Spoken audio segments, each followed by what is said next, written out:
Hey guys, and welcome back to my channel. Today's video is going to be about BPD, or borderline personality disorder, and it's different for everyone, but what I'm about to talk about is just my personal experiences. Some of it may be triggering, so if stuff like self-harm, suicide, eating disorders is not good subjects for you, now would be the time to click out of my video. If you want to know more, stick around.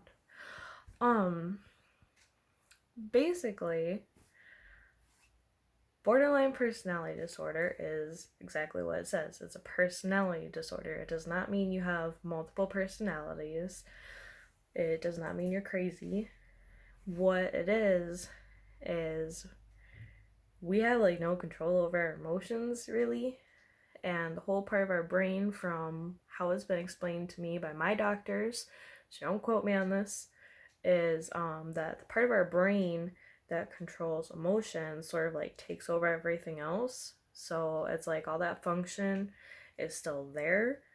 It's just our emotions rule first, which always isn't always a good thing. Some of the symptoms of BPD is fear of abandonment, major depression, self-harm, suicide ideations. I can't say that word. A lot of anger, unstable self-image, eating disorders fit in there, and emptiness, just to name a few. I have dealt with every single one of those. And I was diagnosed when I was, I want to say 14. And let me back up. I wasn't fully, like, officially diagnosed, because apparently you're not supposed to diagnose that in children. They have to be an adult before you can diagnose it. But yeah, it would have been very helpful if I could have got everything I have now back then. My parents were going through a horrendous divorce, and I'm 95% sure my mother has BPD and it's been undiagnosed. And so there's a lot of bad learned behaviors I have from her, along with, my own struggles with BPD. I'm gonna get into this book I have in a minute here about borderline mothers and the different types. But one thing I want to make a point to talk about is the fact that apparently not a lot of people know this, but bipolar disorder and borderline personality disorder are the two most common misdiagnosed things.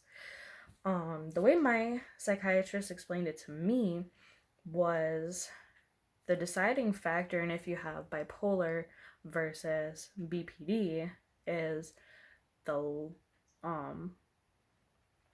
how long the mania manic mood lasts, because for BPD it's going to be very short, maybe a few days. Bipolar, however, is a week, 2 weeks more. So that's the main difference. And I've talked to quite a few people who have been diagnosed as bipolar, and when we've started talking about my struggles with BPD, they're like, that sounds a lot more like what I'm going through. So definitely important to get the right diagnosis to get the best treatment you can. One thing that I learned before I had health insurance and I could see a counselor and get back on some of my medications was there is some workbooks that you can purchase, and I have some of them here with me. Understanding Your Borderline Personality Disorder. I will put a link in the description. If you're not very familiar with BPD, it is a very good starting point, I think. That was the first one that I got, and it explained quite a lot, and it kind of helped me realize a lot of things. showing you guys isn't going to work out very well. But the second one I have is the Borderline Personality Workbook, an integrative program to understand and manage your BPD. And the third one I have is the Dialectal Behavior Therapy Skills Workbook. I haven't really jumped into that one yet, so I can't give my full opinion on that. The first two are really awesome, I feel. So definitely, if you don't have access to like therapy or correct medicine or DBT groups, or you're just not really wanting to deal with all that, I would suggest at the very least checking these books out. Like I said, I will post links in the description.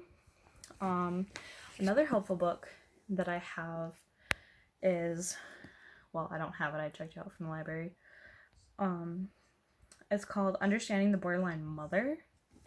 And whew, I learned quite a bit about my mom. I'll actually read you guys some. Sorry, I do not have the correct camera set up. I'm gonna work on that. There are 4 different borderline types. There's the waif mother, the hermit mother, the queen mother, and the witch mother. And if you can't tell, the further you go on, the worse it seems to get. But before you start to panic, the good news is, with DBT skills, therapy, correct meds, and mindfulness, a lot of this is, I don't want to say it's fairly simple because every day is a struggle, but it is easier to deal with. So just a little bit here. The waif mother. The darkness within the borderline waif is helplessness. Her inner experience is victimization, and her behavior evokes sympathy and caretaking from others. Like Cinderella, the waif can be misleading as she can appear to have it together for a short time. Internally, she feels like an imposter, and even if invited to the ball, feels unworthy. The waif, like Cinderella, was a victim of childhood abuse or neglect, and was treated as inferior. The waif's emotional message to her children is, life is too hard.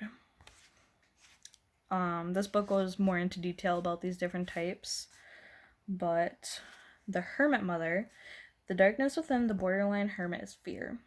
Her behavior evokes anxiety and protection from others. Like Snow White, the hermit feels like a frightened child hiding from the world. The hermit fears letting anyone in because she was hurt by someone she trusted. She's vigilant about watching for danger and may be superstitious. The hermit's emotional message to her children is, life is too dangerous. So far, these seem like the lesser of evils, I suppose, if you want to word it that way. There's a lot of misinformation about BPD, and yeah, manipulation can be part of it, but from what I've encountered and myself personally, it's not intentional. I'm sure there's a lot that is intentional. Like this book, for example, brings up like Joan Crawford, Mommy Dearest. So it's kind of a case-by-case thing. The unique thing about BPD is this is, I want to say, the only mental illness that can have over 200 different variations of symptoms for people. So my symptoms can be very different from somebody else's symptoms, but we both can have BPD. It's kind of crazy when you think about it. Anyway, the queen mother. The darkness within the borderline queen is emptiness. Her inner experience is deprivation, and her behavior evokes compliance. She's demanding and flamboyant and may intimidate others.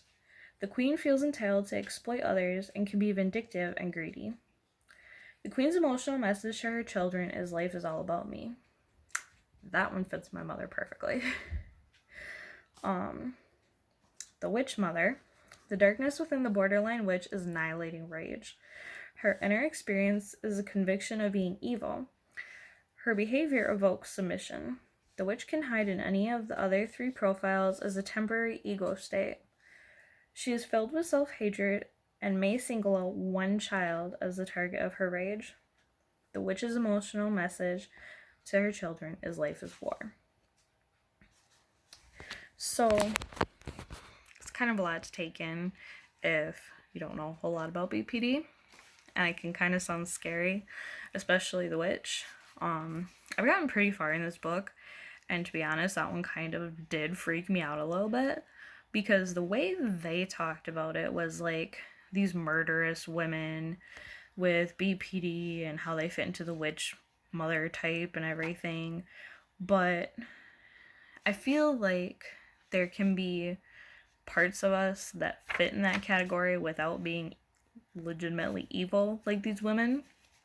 So I wouldn't get too freaked out if you start looking at some of this stuff and reading it and go, oh my gosh, that's me, you know. Borderline personality is it's intense, and the people around you can go through a lot while you're going through a lot. And something I like to joke with my husband about sometimes is, at least you can run away from me. I can't. I'm stuck in here every day.